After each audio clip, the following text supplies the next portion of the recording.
Result आए और जिस तरह से प्रशांत किशोर की डेब्यू के साथ एक जीत होती है, इसको आप कैसे देखते हैं? देखिए, ये जो बाई इलेक्शन हुए हैं उनके जो रिजल्ट आए हैं उसकी तो समीक्षा जो है वो राजनीतिक पार्टियां करती रहेंगी, लेकिन मैं जो देखता हूँ इस पूरे के पूरे चुनाव में सबसे ज़्यादा फायदे में ईवीएम रही है। क्योंकि इस चुनाव के बाई इलेक्शन की जो रिजल्ट हैं उसमें ईवीएम की जो है कुटाई और ठुकाई से बच गई है। अब अगर ईवीएम जो है वो राजनीतिक कुटाई और पॉलिटिकल ठुकाई से बच जाए तो सबसे ज़्यादा फायदे में वही रहेगी। जहाँ तक सवाल है कि जब जनता जो है वो थोक में झोली भरती है तो फुटकर में झटका भी कभी कभी देती है। तो चाहे थोक की झोली भरना हो और चाहे फुटकर का झटका हो, ये जनादेश और जनतंत्र का इसमें जायका है। इसलिए जो है वो भारतीय जनता पार्टी हर चुनाव को सबक और संदेश के रूप में लेती है और लगातार आगे बढ़ती है। तो इसलिए जो भी रिजल्ट आया है इस बाई इलेक्शन का, मैं मानता हूं कि उसमें बहुत किसी को खुश होने की ज़रूरत नहीं है। उनको जो है वो इससे जो है वो आगे का गुड़ा भाग करने की ज़रूरत नहीं है। अगर आगे का गुड़ा भाग इसी के करते रहेंगे तो वो भी गच्चा खाएंगे। जी सर, ऑपोजिशन लगातार पार्लियामेंट में प्रोटेस्ट कर रही है। आज भी उनका एक प्रोटेस्ट होना है जिसमें वो होम मिनिस्टर अमित शाह से सवाल कर रहे हैं कि आप अब तक कोई स्टेटमेंट क्यों नहीं दे रहे हैं कि पुलिस जो बच्चे थे उन पे लाठीचार्ज और गन पैलेट का यूज़ क्यों किया गया? देखिए, मैं मानता हूं कि जो बच्चों का जो जनतंत्र मंतर पर जो प्रोटेस्ट था वो हुआ, ख़त्म हुआ और उसके बाद जो है वो जो भी उनकी डिमांड थी वो काफ़ी हद तक जो है वो पूरी हुई है। अब मुझे लगता है कि इन बच्चों के कंधों पे बंदूक रख करके, इन नाजुक कंधों पे बंदूक रख करके ये जो ढीठ लोग हैं, ये जो इस तरह के जो है हंगामे और हुड़दंग करने वाले हिस्टीरिया के हिस्ट्री शीटर्स हैं, वो जो है उन बच्चों के कंधों पे बंदूक रख करके अपने क्रिमिनल कॉन्स्पिरेसी के संदूक को जो है वो खोल करके घूमना शुरू कर दिया है उन्होंने। ये इससे इसको फायदा होने वाला नहीं है। झारखंड में जिस तरह से स्टूडेंट प्रोटेस्ट कर रहे हैं, ऑलमोस्ट 12 दिन हो गए हैं वो लोग प्रोटेस्ट कर रहे हैं, लेकिन वहाँ की सरकार सुनने को राजी नहीं है। आज बीजेपी की तरफ से भी इस चीज़ को उठाया गया, क्यों कांग्रेस अपना दोगलापन दिखा रही है?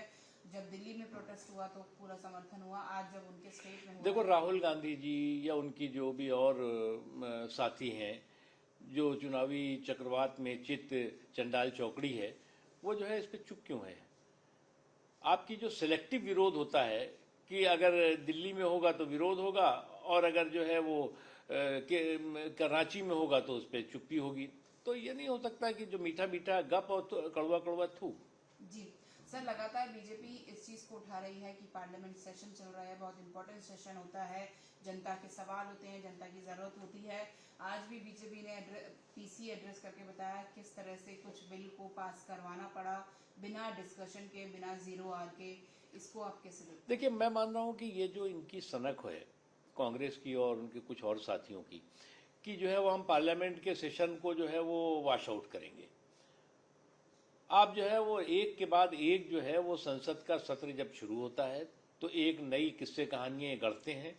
चाहे आप कभी उसमें बाहर से जो है उसको मंगवा लेते हैं कोई कहानी किस्से देश से बाहर के, और कभी देश के अंदर से, और पूरी तरह से फेक एंड फैब्रिकेटेड किस्से कहानियों के आधार पर जो है वो संसद के सत्र को जो है वो जो है वॉश आउट करने लगते हैं। संसद का सत्र शुरू होता है और इनकी सोच होती है कि खर्चा रुपया और चर्चा चवन्नी करें। तो ये खर्चा रुपया और चर्चा चवन्नी के चक्कर में ये जो है वो इनका जो है वो सुपड़ा साफ होता जा रहा है। जी सर, अरविंद केजरीवाल, उनका कहना है E20 को लेके वो पीएम के घर पर जाके मार्च करेंगे, 100 से ज्यादा अपने कार्यकर्ता के साथ पीएम के घर पे जाके धरना देंगे। देखो, E20 के नाम पर T20 का खेल बंद करना चाहिए इनको। अब E20 के नाम पे T20 खेलेंगे और बाउंड्री के बाहर से बाउंसर करते रहेंगे और कहेंगे जी हम पीएम के घर के बाहर जो है वो T20 खेलेंगे या E20 खेलेंगे। तो ये सब, इससे कोई फायदा होने वाला नहीं। अरे भैया, अब आप मुद्दों की कंगाली से जूझ रहे हो तो इस तरह के जो है वो किस्से कहानियां करने से कोई फायदा है नहीं। कौन इससे जो है वो आपको बाई कर रहा है? आखिरी सवाल, मल्लिकार्जुन खड़गे जो कांग्रेस के प्रेसिडेंट भी हैं, उनके बेटे का स्टेटमेंट आया जो स्टूडेंट कर्नाटका में पेपर लीक को लेकर या पेपर इश्यूज को लेकर प्रोटेस्ट कर रहे हैं। प्रियांक खड़गे ने बोला अभी उन्हें 25 दिन भूख हड़ताल करने दो, फिर हम लाठीचार्ज करेंगे, फिर देखते हैं क्या होगा। देखिए, ये सोच है इनकी कांग्रेस पार्टी की।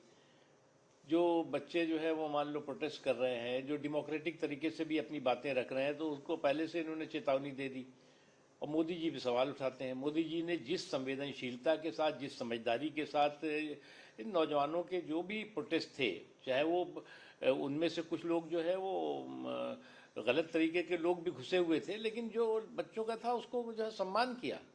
और एक ये है कि कह रहे कि जो हम तो ठोकेंगे, हम पीटेंगे।